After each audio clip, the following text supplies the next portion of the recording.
Okay, today we're going to learn about simplifying complex fractions. You guys need to understand what these things are here. Complex fractions, when you have a fraction within a fraction. See, this is a big fraction. That's why the fraction bar is there. And clearly you've got two other fractions down here. So the steps for solving this are simple. First of all, we want to simplify the numerator or the denominator, or both, if you have both of them containing complex fractions.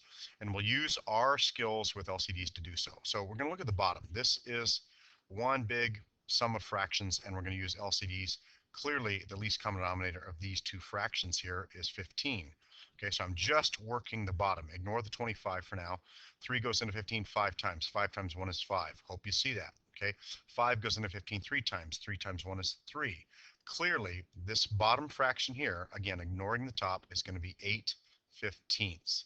Now, the simple step here for you is we're going to divide by multiplying the reciprocal, like we always do. Okay, so remember that's 25 divided by 8/15. So when I go 25 divided by 8/15, isn't that the same as 25 times 15/8? The answer is yes, it is. Okay, so when I do that, 25 times 15/8, I got to do my math here. 25 times 15 actually is 375 divided by 8. As it turns out, there's no common factors. Looks like something here ought to cancel, but it doesn't. No common factors. That's not even. This is 2 to the third. This has 3's and 5's in it, but that's it. I'm done. That's all I can do. Okay, so again, I've started with only numbers, no variables, but this is a complex fraction. Work the part of the fraction, in this case turns out to be the denominator. Work that first, get a simplified answer, and then we simply, and this is the key, dividing a fraction by a fraction is same as multiplying by its reciprocal. 8/15 became 15/8, and then you do what you got to do. Normally there's going to be some canceling here. In this case, there wasn't. Okay, what's it look like with variables? Okay, so first of all, we need to identify which piece, the numerator of this big complex fraction or the denominator, is the complex fraction. Well, the top has a fraction within a fraction, so let's work that first. Okay, first of all, we have an easy least common denominator. 4 goes into 16, 16's already in 16. So there's my least common denominator. All I got to do is multiply this by 4 and I've got it, right? 4 goes into 16 4 times.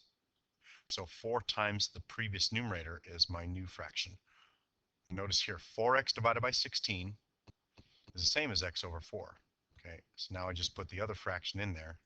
X squared, right? 16 was already here, so 16 divided by 16 is 1. 1 times x squared. There you go.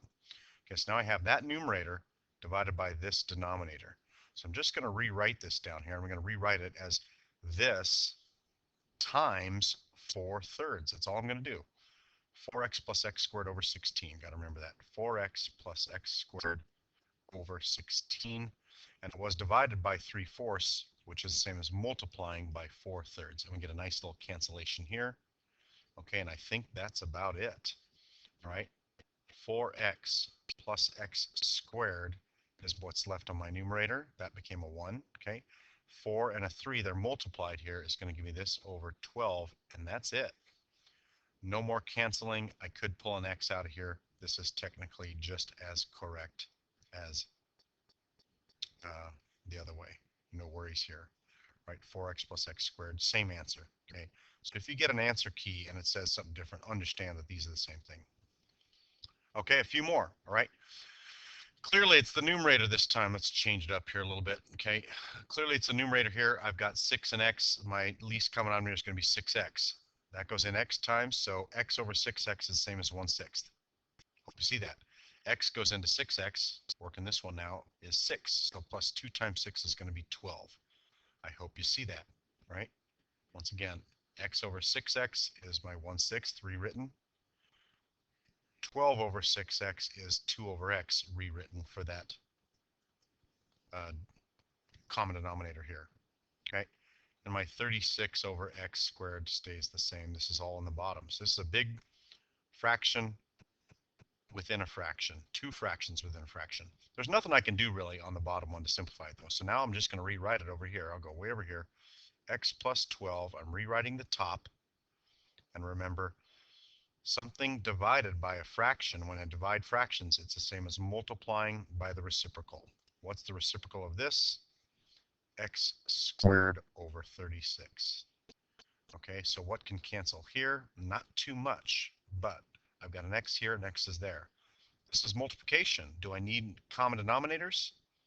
The answer is no, only for addition. Okay, I was adding these, I had to have an LCD here, but not here.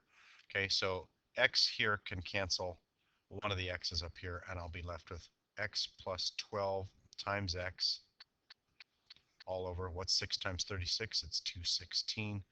So another way of writing this would be, you could write x squared plus 12x all over 216. There's my final answer. Complex fractions.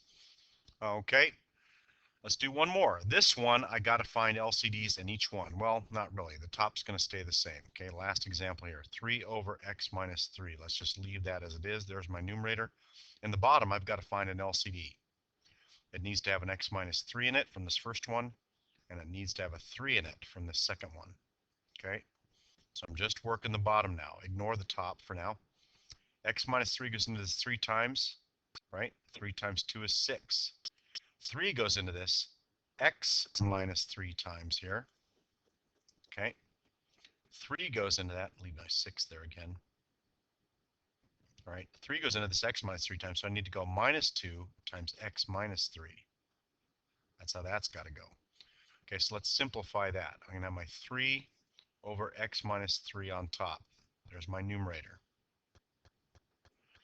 The bottom of this fraction, I'll rewrite it as going to be 6 minus 2x. See that? Minus 2 times a minus 3 is a plus 6. So really, I'm going to get a 12 out of that. And then the bottom is 3 times x minus 3. I'm not going to distribute this one because maybe it'll cancel this one up here. Okay, so let's do that. Okay, so this bottom actually equals, the top stays the same. Okay, this bottom becomes 12 minus 2x all over 3 times x minus 3. Okay, now I need more room here, but okay, let's see here. So it's going to be, starting again here, 3 over x minus 3. That's my numerator. This is divided by this whole honkin' thing here, right? So when I divide that by this, I'm really multiplying by its reciprocal, or 3 times x minus 3 all over 12 minus 2x. So what do I get with that? Nice canceling here.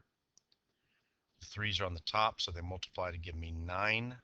There's nothing left on top, and this is over 12 minus 2x.